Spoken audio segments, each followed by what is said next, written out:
You know what, Matrix? What you, I don't buy that, because in 1981 we had a generation that came for the 60s, and in the 60s a lot of that generation owned their houses, and that's what they were into, buying houses.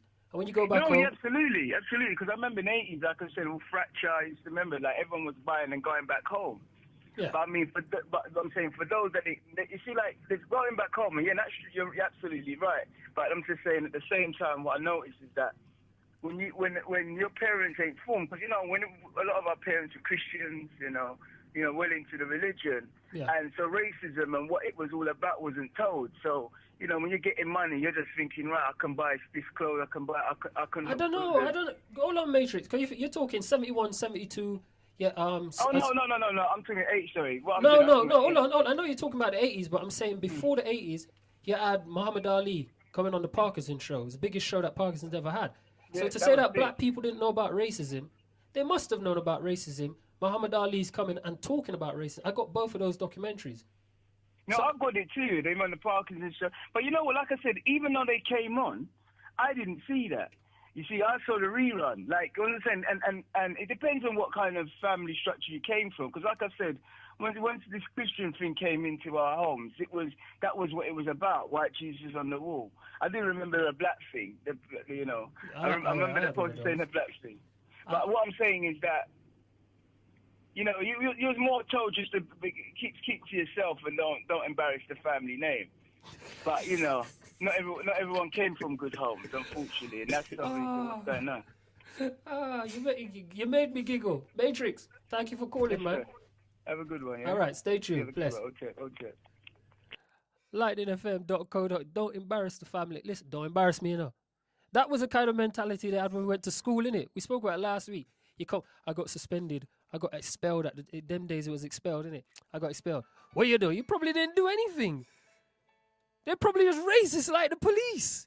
I get locked up. What you do? That didn't do anything. The police are racist. What's your name? Where you calling from? Hello. Hello. What is your name? Where you calling from? Yeah, my name is Big H. I'm calling from South London. What's going on, mate? You put me live on air, innit? Of course. It's a talk show, I'm man. live anyway. I'm live. What's going on, mate? We're talking Brixton Is this Riots. Lightning FM? Huh? Is this Lightning? Yeah, talk show, God's talk show. Good evening. What is the topic of the talk show this evening? I was phoning random to discuss a Street to Life launch next week. It's launched for an urban organisation called Street for Life, and it's to help with young people that's involved in problems with gang culture and prostitution and addiction and ex-offending and unemployed and that. Offers them mentors, voluntary work, training apprenticeship. And they got a big launch in North London, Marylebone Road, Thursday, 21st of April, next Thursday, all-day event, entertainment, poetry, drinks, dance, guest speaking. There'll be debate about these street life issues with agencies and the public. And if anyone's interested, just come down there, Tickets are £10. Big H. You can, yeah. Do you think things have changed since the Brixton Riots of 81? It's changed in what way? I don't know. It's big HR anyway, even though it's big HR, but big HR. Sorry. I was there at the Brixton Riots. I lived in Brixton during the riots. I was there looking out my window right here. Mum was telling me I can't go outside. I wanted to go out there. So what about it? Yeah, but then I was there, both of them I was there. But go on. Yeah, the social climate then has it changed social climate. Now? In what way? We're just asking anyway. Climate? Deep attitude, the financial climate, the recession, what is it? Anyway. Lack of funding, what way? What about the social climate? Anyway, has it changed? Has it improved? Has it got worse? Is it the same? Any way you want to look at it. I think in generally everybody's a little bit more well off. Things are more freely available to us now. Like more people got access to more money than they did then. Yeah. So obviously there's recession going on, but if you look at the general state of things in UK London now, everyone's more or less doing all right, you know what I mean? So I don't think it's in a worse position than it was then, because back then there was a lot more need, a lot more families were a lot more poorer, I think. A lot more families. I mean, personally, from my perspective, the way my family was living then is not how we're living now. So life is easier now than it was back then in the 80s. Okay. You know what I'm saying? Like the way our family house was, our TV, and I think we had one little black and white TV. I think we had to put 50 pence in the telly, our telly them time there. We had to put 50p in the telly, and life was different. So now, life is much, much, much easier for people. And I know a lot of people going about they're angry about this and they're angry about that, and everyone's angry, but there's much more opportunity out there now than there was then. There's a lot more agencies you can go to for help than there was then. There's a lot more youth. There's a lot more opportunity now. It's easier to get a job. There's a lot more racism then. There's a lot less of that now. It's more multicultural now. I understand there's a lot of foreigners here, but I understand money's tight because everybody's trying to get the money and take it out of the country. That's why nobody's spending it here. But not to worry about that. So you got your family, you got roof over your head, you got food. What are you worrying about? Nike or what? You're worrying about Rollie? Not really much to worry about. You know, everyone just be humble and just, you know, be grateful for what they got. You know what I'm saying? So You're killing it's me, not Biggie. that bad. It's all right. There's opportunities out here. People You're killing me, man. You're killing me. positive, you know what I mean? There's a lot of things, a lot of people can do that don't even cost money, that are free now. Free museums, free events, free stuff. All right. So, again, it's next week, Thursday. Where's the venue? Right. The main venue is 97, 130 Marylebone Road. Yeah. Yeah, and that's Thursday, 21st of April, next week, Thursday, all-day event from 10 a.m. till 5 p.m. There'll be entertainment, music, networking, poetry, dance, awareness, refreshments, guest speakers, and also fundraising for streetsforlife.org. And from 3 to 5 p.m., there will be an open debate in the chambers where problems associated with street life and possible solutions will be discussed with agencies and general public, anybody who's interested. Tickets £10. Agencies, media, and some organisations for free. For more info, please contact 07415 226 That's 07415 226 And you know what I mean? Let's get this thing going on, because these are subjects that you like discuss. These are things that you don't relate to. You know, everyone experiencing problems, someone in their family or friend or with a relative involved in associated with street life. And you know what the effects it can have on the whole family, the whole community. So, you know, if anybody's interested in subjects like this, you know, give us a call or hop on. All right, man. I got you, big HR. Thanks for calling in. No problem, bless. All right, bless. lightningfm.co.uk. This is God's Talk Show. God's Talk Show.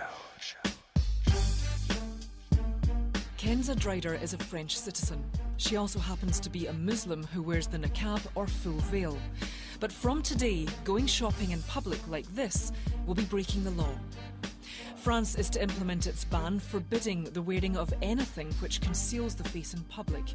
It's caused outrage amongst Europe's largest population of Muslims. This government law is anti-Muslim and racist because it goes against the freedom of religion and the women who want to wear the Muslim veil. Anyone disobeying the law will be fined €150.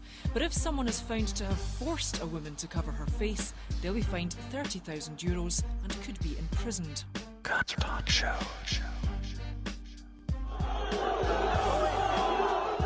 Muammar Gaddafi has agreed to the African Union's so-called roadmap for peace in Libya, but on the ground there's no real evidence the fighting's going to cease. As African Union leaders arrived in Tripoli, intense gunfire and shelling continued further east as rebels battled forces loyal to Colonel Gaddafi for control of Ashdabia. The rebels are reportedly still in control of the town after NATO stepped up its airstrikes on government positions over the weekend. But the African delegation, led by South African leader Jacob Zuma, is urging the West to stop the airstrikes to give the ceasefire plan a chance. God's Talk Show. The News of the World has said sorry publicly to victims of its phone hacking controversy. It says the invasions of privacy should not have happened. The paper has said it is setting up a compensation fund for victims, and it comes as one, Sienna Miller, vowed to do everything possible to hold those responsible to account. Her solicitor says no settlement has been offered or accepted as yet. God's Talk Show. Confirmation coming from the London Stock Exchange. Stan Kroenke has agreed a deal that will see his ownership of Arsenal exceed 60%. The reason it's so significant is that would then see him go way past the 30% stakeholding in the club. That means that he then has to make an offer to every other Arsenal shareholder. So if he wants, and if they agree, Stan Kroenke then becomes the sole owner of Arsenal Football Club. God's Talk Show. 30 years ago today, Brixton saw a series of disturbances that changed London forever. The police had stopped and searched hundreds of people in the area over a few days under suspicion laws, as they were called, angering the local community and leaving community relations at an all-time low. The early 80s, austerity, political change, confrontation.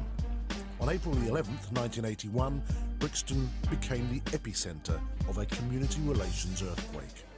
The backdrop, worsening relations between the police and black youth. Racism was compulsory in the police. It wasn't institutionalised. If you weren't a racist, you weren't going to get on. Now, the SAS law was the Vagrancy Act of 1829, which we, the cops, used to our own ends to basically fit up and brutalise people that we didn't like. We just got to a stage where we got without any hope. And when you have no hope, you're going to react and you're not going to care about the consequences. Because we felt we're going to get arrested and beaten up anyway, so we might as well try and get our revenge in first. God's Talk Show. lightningfm.co.uk. This is God's Talk Show, definitely God's Talk Show, and I am Danny God. Gaddafi, Libya. Funny enough, I have a bet with my my barber that Gaddafi is actually going to win. He's going to beat the West. He's going to still be in power at the end of this. I do. Got £5 bet with him. This is probably the third time in my life I'm having a bet, because I kind of think that Gaddafi just reminds me of like a cockroach. He's just going to survive. Regardless, he's going to be alive, whatever they do. And, you know, they've been talking about bombing the place and all this kind of stuff. Then I see him on the news today talking to Africa. I mean, how did he fly out of the country in a no-fly zone? I just, you know what I mean? I'm watching the news, I'm seeing him talking to Zuma and all that, unless it was pre-recorded some other time. But if he was flying recently, how did he fly in a no-fly zone? When? Did he contact the UN, NATO, sorry? I need to fly. Is it okay for my plane to fly? I'm miffed. Now, the other thing that missed me on this whole thing is that Cameron and Mr. Clegg and the rest of the Europeans decided they were going to go in to save civilians, didn't they? Okay. There was a tank of civilians that were blown up by a NATO plane. I'll say that again. There was a tank of civilians, right? So take out the of, you've got an oxymoron. How do you have civilians in a tank? Do you see what I'm saying? You got to listen. I listen to the news intently, and I kind of read between the lines. NATO said they're not going to apologize because the civilians were in a Gaddafi-backed military tank. I don't think tanks are like cars or bicycles. It's not one of them things you do your driving test and you learn how to drive a car so you could drive a tank. I think tanks are a bit more complex. So how are you protecting civilians and these civilians know how to operate a tank? I'm just saying. Facebook talk. I'm just saying. That's why I'm backing Gaddafi, because certain things don't make sense. I think Cameron should have waited. And if he'd have waited long enough, then he could have gone into Ivory Coast and had a war over there, because he was guaranteed victory in the Ivory Coast, wasn't he? I don't think the Chinese are there yet. He should have waited a bit. I think he went a bit too gung-ho and went too early into that one. And there might be some egg on his face. What else was there? What else was there I want to share with you? Oh, Little Kwesi Johnson on this Brixton Riot thing. How have things changed since the Brixton Riots of 81? In the Linton Kwesi Johnson interview on Radio 4 that we played earlier, he spoke about the National Front, the NF they were called at the time, and that the NF existed. Well, you have the BNP now, or you have the English Defence League, the EDL. Before the NF, you had the Teddy Boys. If you know your history about Great Britain, when the Windrush generation came here, the Teddy Boys used to terrorize them. You know, Teddy Boys, they listened to rock and roll. It was black music. And they dressed in, Jaffa Cake type shoes, blue and suede like Elvis Presley and whatnot. Those really loud suits. And they used to terrorize the new arrivals. So you had the Teddy Boys for that generation. Then obviously for the 80s generation, you had the NF. And for the present generation, you have the BNP and the EDL. So today I ask again, how have things changed since the Brixton Riots of 1981? Get through these texts. Did I read this?